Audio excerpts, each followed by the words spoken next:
Hello बच्चों, welcome back to our channel. कैसे हो आप लोग? I hope you all are happy and good. So my dear students, previous lecture में मैंने प्रैक्टिस सेट 11.1 शुरू किया था सॉल्व करना, जहाँ पे हमने 2 क्वेश्चन सॉल्व कर लिए थे। इस लेक्चर में हम question number 3 and question number 4 को सॉल्व करेंगे। इस चैप्टर में बच्चों मैंने आपको समझाया था कि एवरेज क्या होता है, एवरेज को कैसे फाइंड आउट किया जाता है, एवरेज का मतलब क्या होता है। एवरेज को ही हम मीन बोलते हैं, इसी को हम अरिथमेटिक मीन भी बोलते हैं। और आपने ऑलरेडी 7th स्टैंडर्ड में एवरेज को फाइंड आउट किया है। यूजिंग फ्रीक्वेंसी टेबल एवरेज को फाइंड आउट किया जा सकता है, जो हमने इस चैप्टर में सीखा है। प्रैक्टिस सेट 11.1 में हमने एवरेज फाइंड आउट किया है यूजिंग फ्रीक्वेंसी टेबल। इस पे हमने 2 क्वेश्चन ऑलरेडी सॉल्व कर लिए हैं। अब हम 3rd एंड 4th क्वेश्चन को सॉल्व करेंगे। तो देखते हैं 3rd क्वेश्चन क्या है। The number of members in the 40 families in Bihar are as follows. Prepare a frequency table and find the mean of members of 40 families. इसका मतलब है बच्चों कि यहाँ पर हमें बिहार के 40 फैमिलीज में जितने भी मेंबर्स रहते हैं उनका इंफॉर्मेशन यहाँ पे दिया है। 1, 6, 5, 4, 3 एंड सो ऑन। ये सब क्या है? ये है नंबर ऑफ मेंबर्स 40 फैमिलीज के। अब हमें क्या करना है? फ्रीक्वेंसी टेबल प्रिपेयर करना है एंड मीन फाइंड आउट करना है। मीन, एवरेज, ये सब एक ही चीज़ है। ये हमें फाइंड आउट करना है। किसका मीन फाइंड आउट करना है? मेंबर्स ऑफ 40 फैमिलीज का हमें मीन फाइंड आउट करना है। तो इसके लिए क्या करेंगे बच्चों? हम फ्रीक्वेंसी टेबल बनाएंगे। जैसे कि आपको दिख रहा होगा, देखो स्क्रीन पे मैंने टेबल ऑलरेडी बना के रख दिया है। सो इससे क्या होगा? हमारा टाइम सेव हो जाएगा। अब फर्स्ट कॉलम में आप लोग देख रहे होंगे, मैं यहाँ ब्लैक कलर से आपको शो करती हूँ। देखो, नंबर ऑफ मेंबर्स आपको दिख रहा होगा। ये क्या है? नंबर ऑफ मेंबर्स है, जिसको मैंने XI से रिप्रेजेंट किया है। ठीक है, नंबर ऑफ मेंबर्स कितने हैं बच्चों? अब आप क्वेश्चन में ऑब्जर्व करोगे ध्यान से तो मिनिमम 1 मेंबर है, देन उसके बाद 2 भी है। इट मीन्स कि फैमिली, ऐसी भी फैमिली है जहाँ पे एक ही लोग रहते, ऐसी फैमिली है जहाँ पे 2 लोग रहते। 3 भी दिया है, देखो जो इन्फॉर्मेशन दिया है उसमें 3 भी लिखा है। इट मीन्स ऐसी फैमिली भी है जहाँ पे 3 लोग रहते, ऐसी फैमिली भी है जहाँ पे 4 लोग रहते, ऐसी भी है जहाँ पे 5 लोग रहते। बिहार में देखो ऐसी फैमिली भी है कि जहाँ पे 6 लोग रहते, और ऐसी भी है जहाँ पे 7 लोग रहते। देखो 7 है, यहाँ पे 6 है, यहाँ पे 5 है, देन 4 है, 3 है, 2 है, 1 है। तो इट मीन्स बच्चों क्या है कि ऐसी फैमिली 40 फैमिलीज में ऐसी फैमिलीज एग्जिस्ट करती है जहाँ पे एक लोग भी रहते, 2, 3, 4, 5, 6, 7, ऐसे 7 पीपल रहते। तो हमें क्या करना पड़ेगा? नंबर ऑफ मेंबर्स में यहाँ पे लिखना पड़ेगा 1, 2, 3, 4, 5, 6, 7। एंड नंबर ऑफ फैमिलीज का मतलब क्या हो गया? नंबर ऑफ फैमिलीज को हमने यहाँ पे अज्यूम किया है कि ये क्या है? FI है। तो मैंने बताया था FI क्या है? एक्चुअली में फ्रीक्वेंसी है। फ्रीक्वेंसी का मतलब क्या होता है? कोई भी स्कोर किसी भी इंफॉर्मेशन में, किसी डाटा में कितनी बार अकर हुआ है, मतलब कितनी बार वो आया है। तो 1 कितनी बार आया है ये आपको यहाँ पे काउंट करना पड़ेगा। 1, 2 मैं काउंट करके आपको समझा देती हूँ, इसके बाद मैं डायरेक्टली आंसर्स लिख दूंगी। ठीक है, तो पहले देखो 1 कितनी बार आया, मैं सर्कल कर देती हूँ। 1 यहाँ पर है, देन इसके बाद 1 यहाँ पर है, और कहीं पर भी नहीं। तो 1 आया है 2 टाइम्स, मतलब ऐसे 2 फैमिलीज है जहाँ पे सिर्फ एक ही लोग रहते हैं। इसके बाद हमें चेक करना है कि 2 कहाँ पर है गिवन इन्फॉर्मेशन में। तो 2 यहाँ पर है, यहाँ है, इसके बाद हम यहाँ पे है, देखो यहाँ पर भी है 2, और आगे जाएंगे तो यहाँ पर है, यहाँ पर है, फिर इतनी जगह हमें 2 मिल गया। तो अब हम इसे काउंट करेंगे, 1, 2, 3, 4, 5, 6, 7, 8। तो इट मीन्स ऐसी 8 फैमिलीज है जहाँ पे 2 ही लोग रहते हैं। तो ऐसे करके आपको क्या करना है?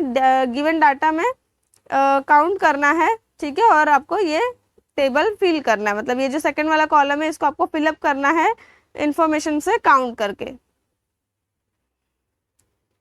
तो ये बच्चों मैंने ऑलरेडी देखो नंबर ऑफ फैमिलीज जो है, ये सेकंड वाला कॉलम मैंने ऑलरेडी फिलअप कर दिया। 2 मैंने स्टार्टिंग के कॉलम आपको समझा दिए। स्टार्टिंग के जो ये रो है, इस तरीके से हम इसको रो अज्यूम करते हैं। ये रो 1 है, ये रो 2 है। जब थोड़े हायर स्टैंडर्ड में आप जाओगे तो आपको समझ में आएगा रो 1, रो 2, और यहाँ पे होता है कॉलम 1, कॉलम 2, कॉलम 3। ठीक है, तो आपको समझ में आएगा। तो स्टार्टिंग के 2 रोज मैंने आपको फिलअप करके बताया, एंड आगे के आपको खुद से काउंट करने हैं, लिखना है। मैंने डायरेक्टली लिख दिया है। आपको मैं मीनिंग समझा देती हूँ। देखो 7 ऐसी फैमिलीज है जहाँ पे 3 लोग रहते, 8 ऐसी फैमिलीज है जहाँ पे 4 लोग रहते, 7 ऐसी फैमिलीज है जहाँ पे 5 पीपल रहते हैं, 6 ऐसी फैमिली है जहाँ पे 6 पीपल रहते हैं, देन 2 ऐसी फैमिली जहाँ पे 7 पीपल रहते हैं। तो इस तरीके से आपको समझ में आ गया। अब हमें क्या फाइंड आउट करना है बच्चों, अब हमें फाइंड आउट करना है FI XI। FI XI क्या है एक्चुअली में, ये है product of XI and FI। तो प्रोडक्ट, ये देखो मैं इसको आपको मल्टीप्लाई करके बताती हूँ, इसको हमें मल्टीप्लाई करना। 1 multiply by 2 become 2, 2 multiply by 8 become 16, then 3 multiply by 7 become 21, 4 multiply by 8 become 32, 5 multiply by 7 become 35, 6 multiply by 6 become 36, 7 multiply by 2 become 14।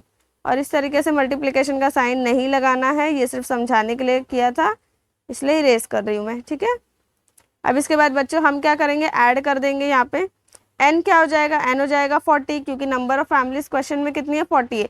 फिर भी आप क्या करना, इन सबको एक बार ऐड करके चेक करना, अगर ये 40 आते हैं तो इट मीन्स आपने करेक्ट किया है, और अगर 40 नहीं आएगा तो आप कोई ना कोई एक फैमिली भूल गए रहोगे। तो ये आपको क्रॉस चेक करने से आपको समझ में आएगा कि आपने सही किया है। अब इसके बाद FI XI का भी, इसका मतलब क्या होता है, इसका मतलब होता है सम। तो हम इसे ऐड कर लेंगे, FI XI को ऐड करेंगे तो कितना आ जाएगा बच्चों, चलो ऐड करते हैं। देखो 4 + 6 10, 5 15, 16 17 18, 18 + 6 24, 24 + 2 26। तो यहाँ पे 6 लिख देते हैं, 2 कैरी हो जाएगा।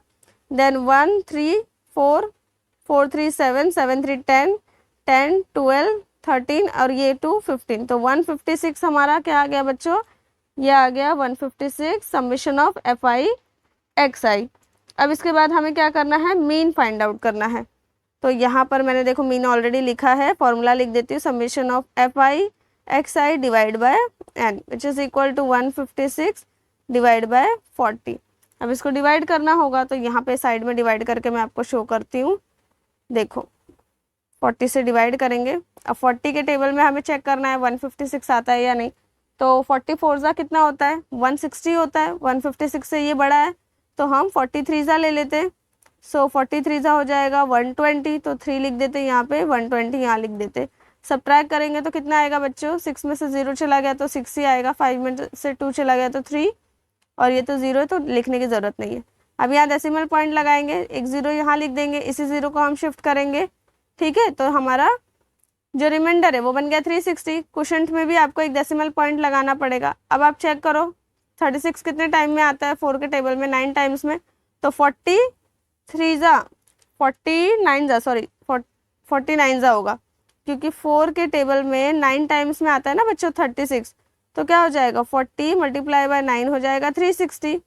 आया समझ में आपको, देखो 4 9 होता है 36, तो 40 मल्टीप्लाई बाय 9 कितना हो जाएगा, 360 हो जाएगा। तो क्वेश्चन में हम 9 लिखेंगे, यहाँ पे 360 लिखेंगे, सब्ट्रैक्ट करेंगे 0 0 आ गया।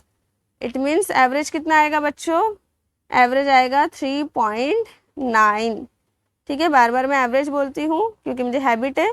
हम मीन फाइंड आउट करें, बट मीन एंड एवरेज दोनों एक ही चीज़ है। तो यहाँ पे हम लिख देंगे 3.9 एंड फाइनल आंसर क्या हो जाएगा बच्चों, सो द मीन ऑफ, अब आपको याद नहीं करना है, देखो यहाँ क्वेश्चन में दिया था ना, so the mean of members of 40 families, simply आपको यही लिखना है, so the mean of members of 40 families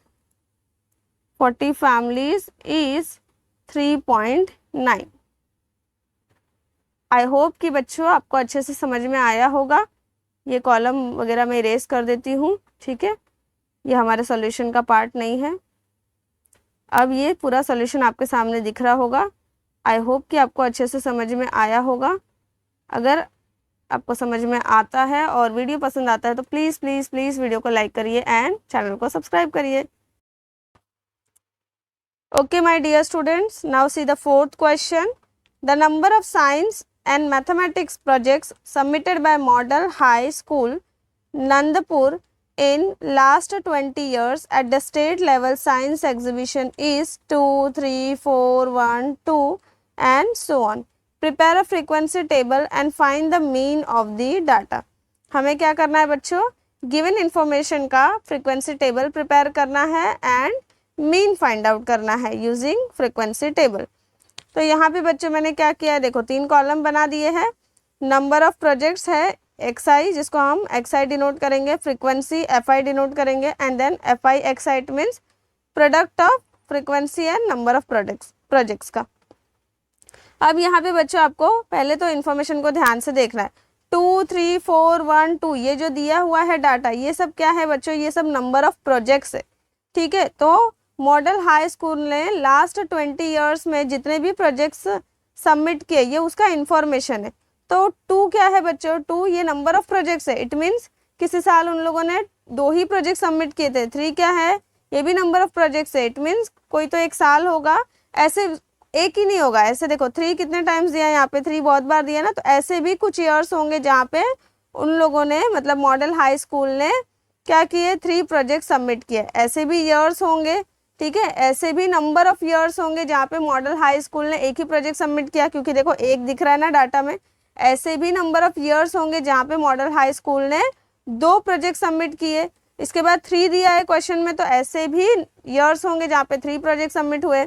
ऐसे भी नंबर ऑफ ईयर्स होंगे जहाँ पे 4 प्रोजेक्ट सबमिट हुए, और 5 भी दिया है देखो क्वेश्चन में, तो ऐसे भी नंबर ऑफ ईयर्स होंगे जहाँ पे 5 प्रोजेक्ट सबमिट हुए होंगे। तो हम नंबर ऑफ प्रोजेक्ट्स में मिनिमम नंबर क्या डालेंगे, 1 और 2 भी डालेंगे, क्योंकि 2 प्रोजेक्ट्स भी सबमिट हुए, 3 भी 4 एंड 5। इस तरीके से बच्चों ये आपको कॉलम 1 समझना है कि यहाँ पे हमें क्या लिखना है।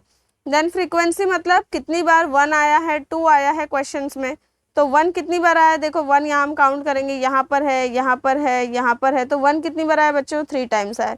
इसके बाद इसको मैं इरेज कर देती हूँ। अब हम चेक करेंगे 2 कितनी बार आया है, तो यहाँ है, यहाँ पर है, उसके बाद यहाँ पर है, फिर यहाँ पे, यहाँ पे, यहाँ पे, देखो तो 2 आया है बच्चों 6 टाइम्स, तो हम यहाँ पे लिखेंगे 6। इसी तरीके से 3 आया है बच्चों, अगेन 6 टाइम्स, 4 आया है यहाँ पर 3 टाइम्स, एंड 5 आया है 2 टाइम्स। अब हमें प्रोडक्ट फाइंड आउट करना है, सो 1 multiply bye 3 become 3, 2 multiply by 6 become 12, 3 multiply by 6 become 18, 4 3 ज़ा 12, 5 2 ज़ा 10।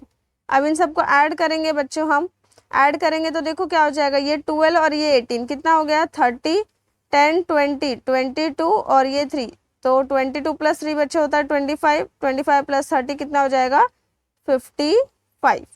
तो इसका यहाँ पे जो FI XI है, इसका सम कितना आ गया बच्चों, 55 आ गया। अब हम इसका मीन फाइंड आउट करेंगे, इसके लिए हमें n फाइंड आउट करना है। तो देखो n20 कैसे आएगा, एक तो आप ऐड करके चेक कर लो, और क्वेश्चन में दिया हुआ है ना 20 ईयर्स, तो आप ऐड करके क्रॉस चेक कर सकते हो। अगर आपका एडिशन 20 आ रहा है मतलब आपने सही लिखा है। इसके बाद मीन, यहाँ पे बच्चों मैंने लिखा है मीन का फॉर्मूला है summation of FI XI divide by n।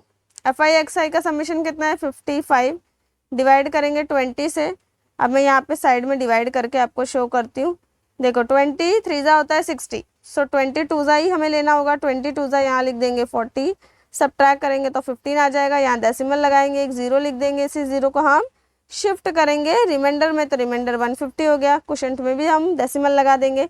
20 के टेबल में बच्चों 160 आता है 8 टाइम्स में, बट 150 तो नहीं आता ना, और 160 ज़्यादा हो जाएगा 150 से, तो हमें 140 लेना होगा 7 टाइम्स में।